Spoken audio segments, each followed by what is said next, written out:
So kwanza nataka kuanzia kuna mambo fulani ambayo I must put the facts first of all straight. Kwanza Ndiyo. hakuna makosa yoyote with privatization of ports. In fact, if you look some of the biggest ports around the world, most of them are private. So for example, here in Germany, Port ya Hamburg is a private port. If you go to the Netherlands, the port in Rotterdam is a private port. Ukienda Belgium, the biggest port there in Antwerp is a private port. The swali kubwa ni what type of privatization it is. So kuna privatization tatu za port. Moja ni hiyo concession. Ya pili inaitwa landlord tenant system, where you become a landlord, ile nchi inakuwa kama landlord and they collect rent. And the third one is the management system, which acts essentially vile hoteli huwa zinafanya under a hotel management system. So for example, hoteli nyingi unazoona zenye big names, Hilton and Intercontinental, sio kwamba Hilton ama Intercontinental inazi-own, ni kwamba they have a system called management. So you manage booking and then you remit money to the investor. The second issue is mkataba ambao Tanzania uko nao is something in international law tunaita HGAs.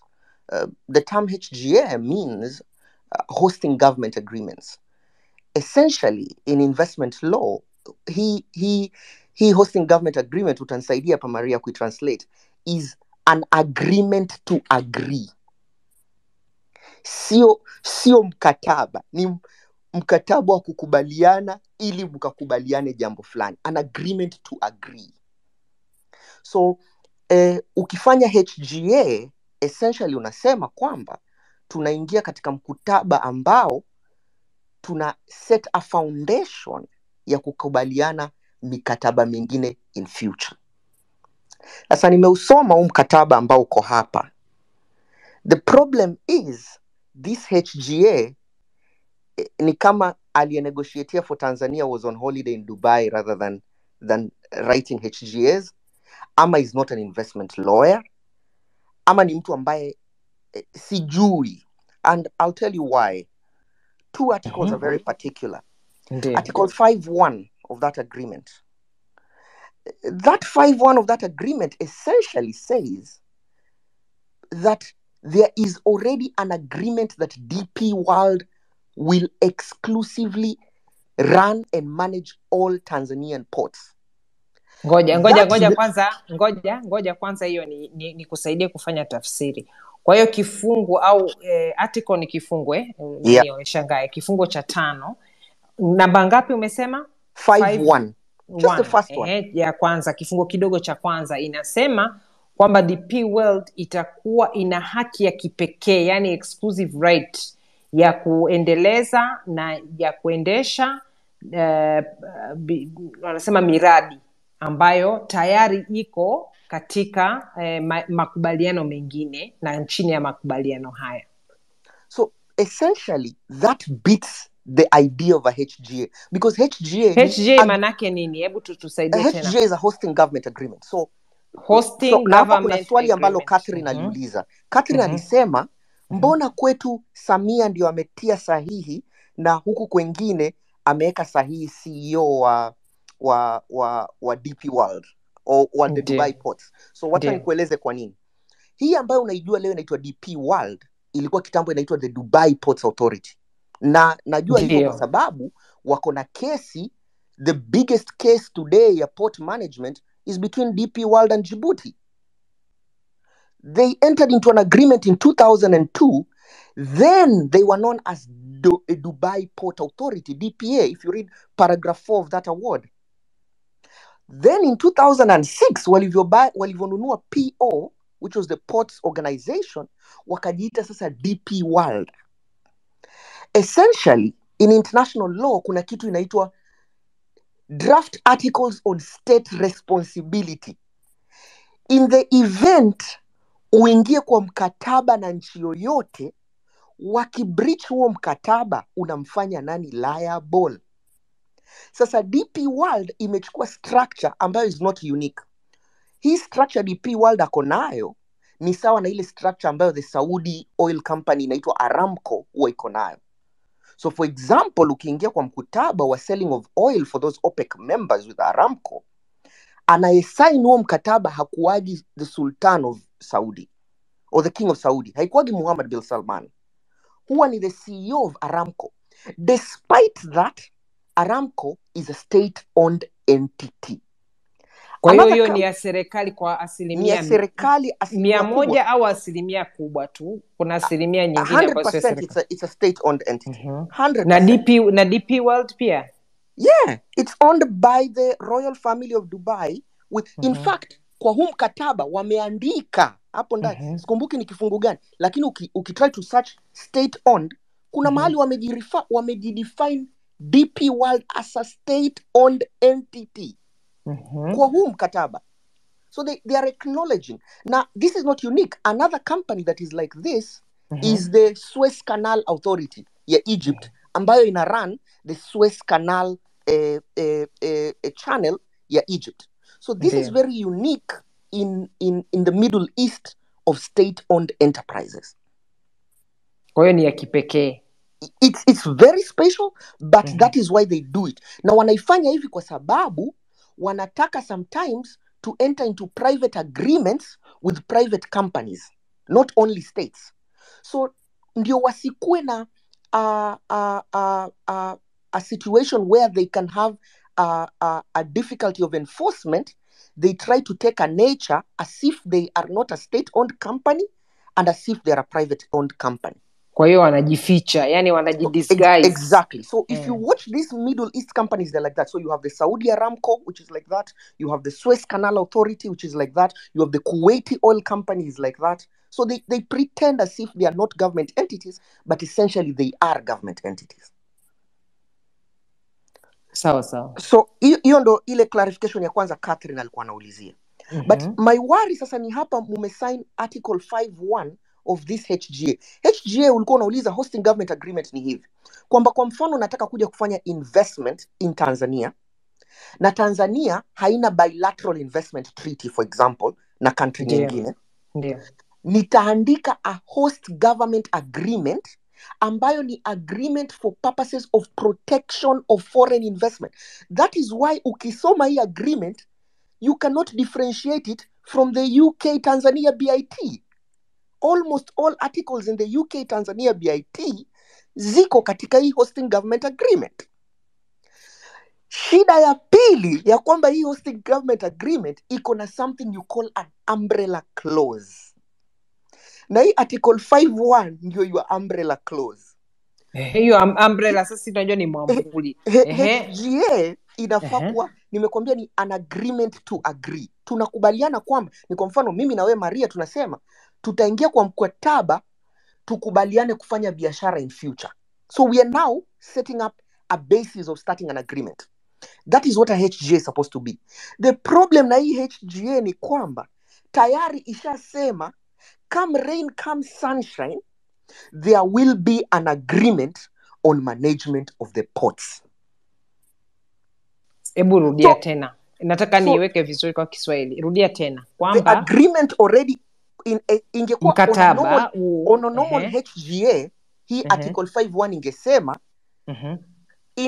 in the project agreements DP World may be given exclusive rights to manage ports in Tanzania. Kwa hiyo ingesema kwamba katika makubaliano au katika mkataba wa mradi huu ambao utafuata baada ya huu wa awali ambao ni HGA, katika mkataba utakaofuata kuhusu mradi labda DP World inaweza ikapewa exclusive, wanaweza kupewa. Lakini hii inasema Maria, hapo ni kama tumebakwa yani kwa maana inasema they will. There's just no option. Lazima mupate agreement. Na nitakwambia kwa nini hii ni muhimu. Another article that is problematic hapa Maria ni 25.3. The entry into force of this agreement. Hiyo 25.3 inasema vile after the signing and of course what takes in event ya zile project zitakuja. Lakini soma the second last line to the last. inasema kwamba ngoja ni article ngapi? Sorry, nafanya 25.3. 25.3. Sorry, Yeah. kuna vitu huku naendelea kusearch 25, kwa hiyo ni kifungu cha 25. Yeah. 25 na kifungu 3. kidogo cha 3. So just read the entire 25.3 uone kinasema nini. Anasema the state parties agree that the provisions of this agreement and the HGAs shall apply to all the project activities, including those undertaken prior to the effectiveness of this agreement or the relevant HGA where necessary. Exactly. So wanasema this HGA governs all agreements of the project zitakazokuja.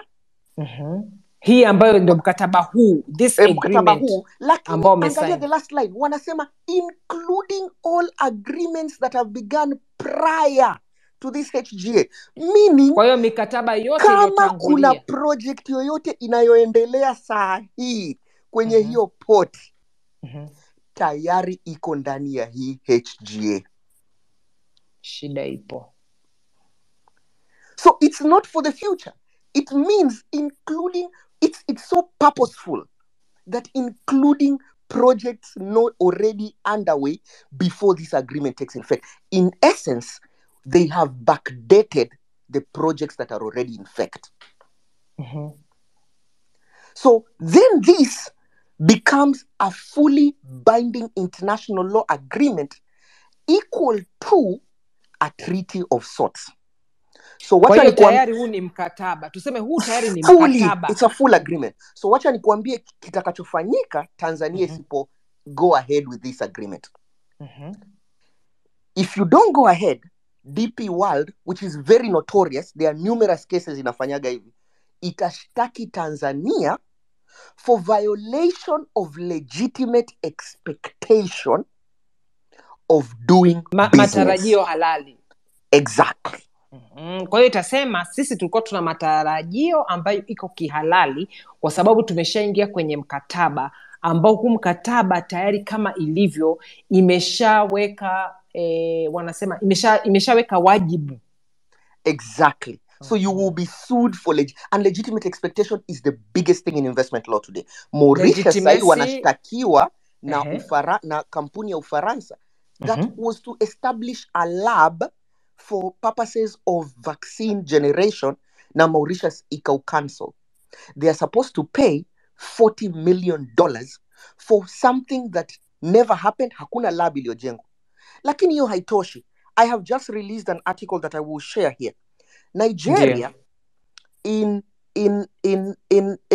about 10-15 years ago, iliingia kwa an agreement of upstream oil production with a British company, but not registered in Britain, but in those offshore Britain islands. Hii kampuni haikujenga a single refinery in Nigeria, didn't produce a single barrel of oil in Nigeria. In fact, this company did not even have a website.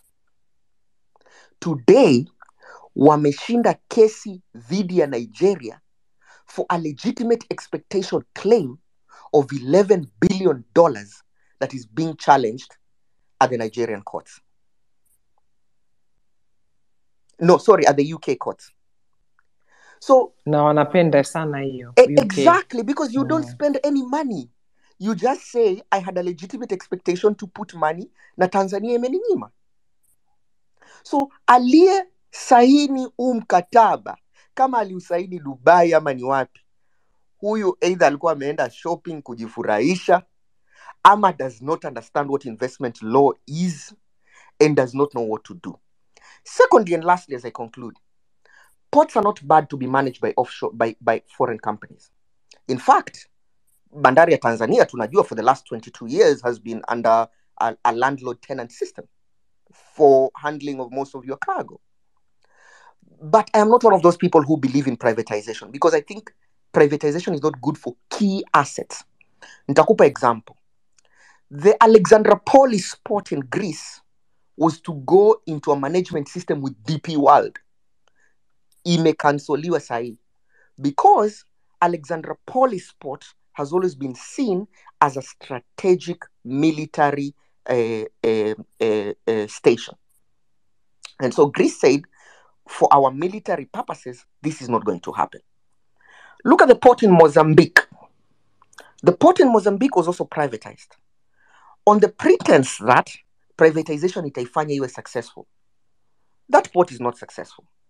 The only port successful on the eastern coastline is the port in Durban, the port in Mombasa, the port in Cape Town, and if you go down now the oceans towards Egypt. So I don't buy the idea that privatization is the key to changing state-owned corporations, especially strategic state-owned enterprises like ports.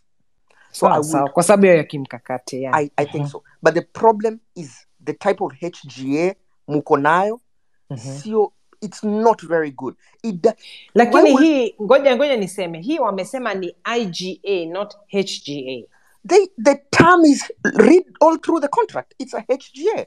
It's called, in fact, they've even defined it, a hosting government agreement. They've repeated it over 20 times in the agreement. It's there. Labda tu kwa sababu wewe umesema kwamba this is your specialty. Kuna article 26 kama unaiona hapo, ambayo inazungumzia ni namna gani huu mkataba unaenda kuwa sheria. Transposition of the IGA into national law. Inasema government of each state party shall expeditiously, kwa haraka, take all steps, kuchukua hatua zote muhimu to make this agreement, yani kufanya mkataba huu na mkataba mwingine HGA nyingine under its domestic law as the prevailing legal regime in respect of the proposed projects. Essentially because including when necessary presenting drafts of all necessary enabling legislation. Kwa ina maana kwamba alafu akasema and shall use its best endeavors to secure as soon as practicable the passage of the enabling legislation.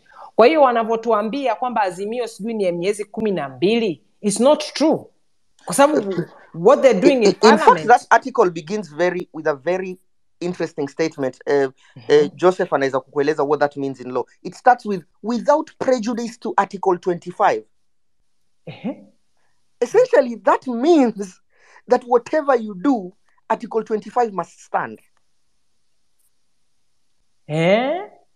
Exactly.